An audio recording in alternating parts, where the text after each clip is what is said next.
Welcome back to Math Husay Math 10 tutorial. In this lesson, we will be talking about remainder theorem. Let's start. What is remainder theorem? If the polynomial p of x is divided by a binomial in the form of x minus r, the remainder is constant and is equal to p of r. It means to say that if you want to find the remainder, you can just plug in r.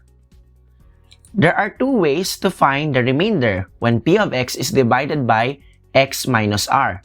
That is, first, you can use synthetic division, and second is that you can apply the remainder theorem. You have to find p of r.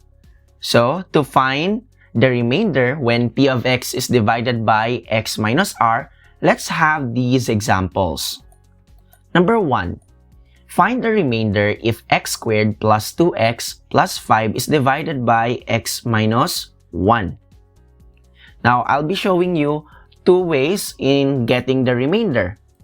So, first is using synthetic division. First is we have to list down all the numerical coefficient of the dividend. So, we have 1, 2, and 5. And our r is positive 1 because if you equate the divisor into 0, x minus 1 equals 0. So, you solve for x, x is equal to 1. So, following the procedure of synthetic division, we bring down 1, then 1 times 1, that will give you 1. 2 plus 1 is 3. Then, 1 times 3 is 3. So, adding 5 and 3, you'll get 8. So, the last number on the third row, which is 8, is the remainder. Now, instead of using synthetic division, you can use remainder theorem since you only want to find the remainder when a given polynomial is divided by a binomial of the form x minus r. So, we will use the remainder theorem. So, this is how it goes. So, if you have p of r equals x squared plus 2x plus 5, you plug in r to this function. So, p of r, since r is 1, we plug in 1. So, p of 1 is equal to 1 squared plus 2 times 1 plus 5. Now, note that 1 squared is 1, 2 times 1 is 2, plus 5, and p of 1 will give you 8. So, whether you use synthetic division, remainder theorem, you will get the same remainder, right? So, hence, the remainder is 8. Let's have another example. Find the remainder if x to the 4th power minus x cubed plus 2 is divided by x plus 2. Now, if you are going to find the remainder using synthetic division, you have to insert missing terms in the dividend. Diba? We don't have quadratic term. We don't have linear term, so you have to insert that one. Since we only want to find the remainder, so we will just calculate the remainder using p of r. So, this time, we will plug in negative 2 in the given function, p of r. Negative 2 raised to the 4th power is positive 16. Ibig sabihin, negative 2 times negative 2 times negative 2 times negative 2. Now, negative 2 cube, that's negative 8. Plus 2. So, since this is negative times negative, that's positive. So, we have 16 plus 8 plus 2. In this case, the remainder is 26. Let's have another example. Example number 3. What is the remainder when 3x raised to 20 plus 6 is divided by x plus 1? In this case, we will use remainder theorem instead of synthetic division. Because if you use synthetic division, you have to insert missing terms and it will take time for you to finish and find the remainder. So we will use the remainder theorem as I said. So we plug in -1 in the function p of r. So 3 times the quantity of -1 raised to 2020 plus 6. Take note that our base is -1 and the exponent of that is 2020 and that's even. So even if you multiply it to itself 2020 times, the result of that will always be +1. So in this case, 3 times 1 plus 6. So 3 plus 6 is 9. So when 3x raised to 2020 plus 6 is divided by x plus 1, the remainder is 9. Claro? Let's take the last example. Find the remainder if 2x to the 4th power plus 5x cubed plus 2x squared minus 7x minus 15 is divided by 2x minus 3.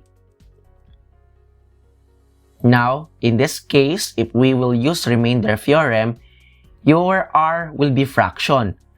Looking at the divisor, you have 2x minus 3. So since we want to find the value of r, so 2x minus 3 equals 0. So solving for x, your x will be 3 over 2. So this will be the value of r. In this case, it's fraction. But don't worry, it will be easy. Just remember the rules when you are multiplying fraction and some rules of exponents. So let's start. So given the function p of r equals 2x to the 4th power plus 5x cubed plus 2x squared minus 7x minus 15, we will plug in this value of x or the r that we have, right? So we plug it in the function. Now let's simplify this. 2 times 3 over 2 raised to the 4th power is the same as 2 times 81 over 16 because 3 raised to 4 is 81.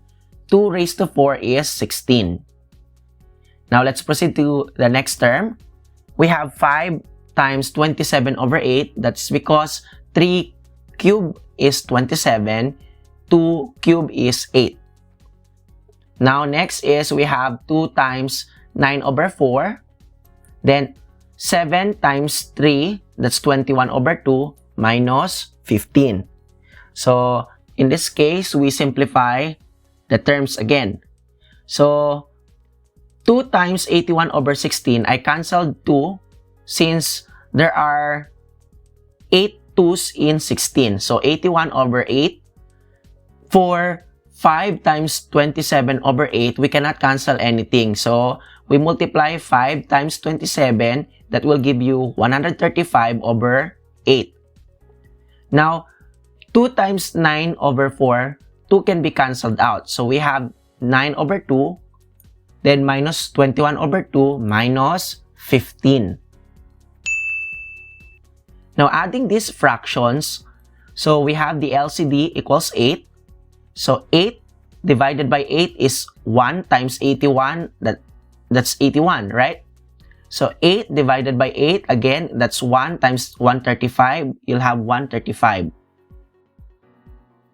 8 divided by 2, that's 4 times 9, that's positive 36.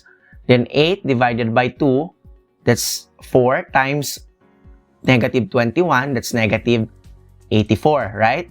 So 8 divided by 1 times negative 15, that's negative 120. So we will add all of this.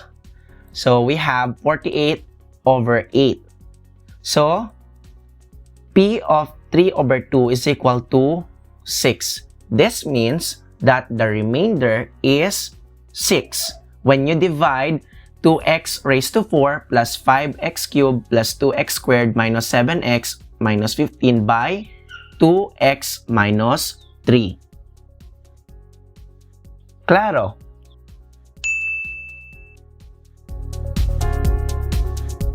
Now that you know how to find the remainder when a polynomial p of x is divided by a binomial of the form x minus r, Using the remainder theorem, try these exercises. If you're done, pause this video again and flip your screen and verify your answers here.